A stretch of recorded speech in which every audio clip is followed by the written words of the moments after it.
বিশ্বনাথৰ সংখ্যালঘু সংগ্ৰাম পৰিষদৰ যুৱ নেতা নাজিৰ আহমেদক কেন্দ্ৰীয় ভাৰপ্ৰাপ্ত সাধাৰণ সম্পাদকৰ দায়িত্ব প্ৰদান।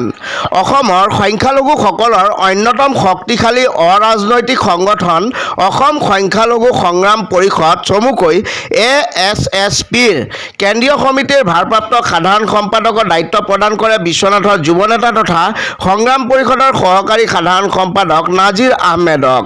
উল্লেখ্য যে নাজিৰ আহমেদ সংগঠনটোৰ বিশ্বনাথ জিলাৰ প্ৰতিষ্ঠাপক সাধাৰণ সম্পাদক, কেন্দ্ৰীয় সমিতিৰ প্ৰচাৰ সম্পাদক আৰু সহকাৰী সাধাৰণ সম্পাদক হিচাপে দীৰ্ঘদিনে কাৰ্যনিৰ্বাহ কৰি আছিল। বিশ্বনাথ জিলা সমিতিৰ প্ৰতিনিধিত্ব কৰি কেন্দ্ৰীয় সমিতিৰ সাধাৰণ সম্পাদকৰ দৰে গুৰু দায়িত্ব প্ৰদান কৰাত সংগঠনটোৰ বিশ্বনাথ জিলা সমিতিয়ে উষ্ম আদৰণি জনোৱাৰ লগতে সংগ্ৰাম পৰিষদৰ কেন্দ্ৰীয় সমিতিক ধন্যবাদ জ্ঞাপন কৰে। অসম সংখ্যালঘু সংগ্ৰাম পৰিষদত দীৰ্ঘদিনৰ পৰা কাৰ্যনিৰ্বাহ কৰি আছোঁ। জিলা সমিতি গঠন কৰিলোঁ। জিলা সমিতিৰ সাধাৰণ সম্পাদক হিচাপে 2টা টাৰ্ম আছিলোঁ। ইয়াৰ পিছত পৰৱৰ্তী সময়ত প্ৰচাৰ সম্পাদকৰ দায়িত্বত আছিলোঁ কেন্দ্ৰীয় সমিতিৰ, আৰু শেহতীয়াকৈ সহকাৰী সাধাৰণ সম্পাদক হিচাপে কাৰ্যনিৰ্বাহ কৰি আছিলোঁ। আৰু যোৱা 29 এপ্ৰিলৰ যি আমাৰ প্ৰতিষ্ঠা দিৱস আছিলে, এই প্ৰতিষ্ঠা দিৱসত কেন্দ্ৰীয় সমিতিৰ এখনি বৈঠক হৈছিলে। তাতে তেওঁলোকে সিদ্ধান্ত গ্ৰহণ কৰি আজি ইতিমধ্যে কেন্দ্ৰীয় সভাপতি মহোদয়ে কেন্দ্ৰীয় সমিতিৰ মোক সাধাৰণ সম্পাদক হিচাপে নিযুক্তি পত্ৰ প্ৰদান কৰিছে।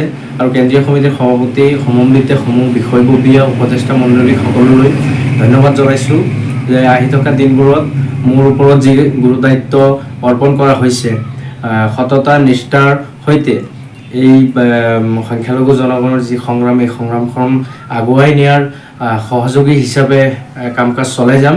বিশেষকৈ আমাৰ আৰু লগতে প্ৰতিখন জিলা সমিতিক ধন্যবাদ জনাইছোঁ। তেওঁলোকৰ সহযোগিতা বিচাৰিছোঁ। আহি থকা দিনবোৰত সকলোৰে সহায় সহযোগিতা কামনা কৰি যাতে আমাৰ নিষ্পেষিত এই জনগোষ্ঠীটোৰ হৈ কাম কৰিব পাৰোঁ, অৰাজনৈতিক চৰিত্ৰ বজাই ৰাখি অক্ষুণ্ণ ৰাখি যাতে আমি আমাৰ সমস্যাসমূহৰ ক্ষেত্ৰত মাত মাতিব পাৰোঁ।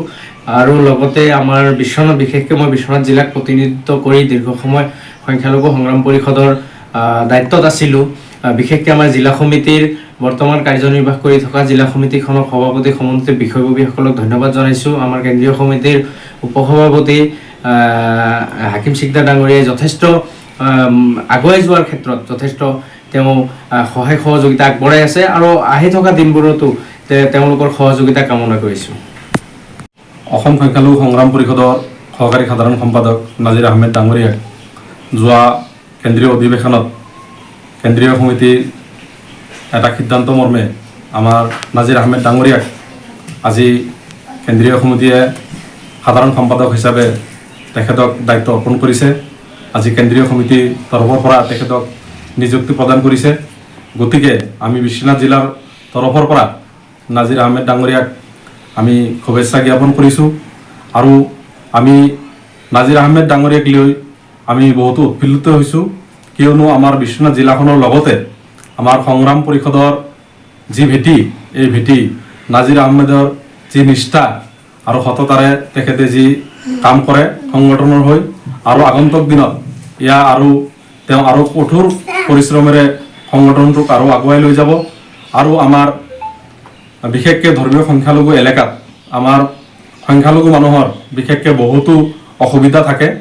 গতিকে এই ক্ষেত্ৰত নাজিৰ আহমেদ ডাঙৰীয়াই বহুতো ভূমিকা পালন কৰিব বুলি আমাৰ আশাবাদী, আৰু আমি সদায় নাজিৰ আহমেদ ডাঙৰীয়াক সহযোগ কৰিম, আৰু নাজিৰ আহমেদৰ উজ্জ্বল ভৱিষ্যত আমি কামনা কৰিলোঁ। এটা আনন্দৰ দিন, আৰু আমি গৌৰৱান্বিত বিশ্বনাথবাসী ৰাইজ হিচাপে, আৰু আমাৰ বিশ্বনাথৰ পৰাই যে আমি নাজিৰ আহমেদক অসম সংখ্যালঘু সংগ্ৰাম পৰিষদৰ কেন্দ্ৰীয় সমিতিৰ সাধাৰণ সম্পাদক হিচাপে পাইছোঁ, তাৰ কাৰণে আমি বহুত আনন্দিত, আৰু তেখেতক মই আন্তৰিক শুভেচ্ছা জ্ঞাপন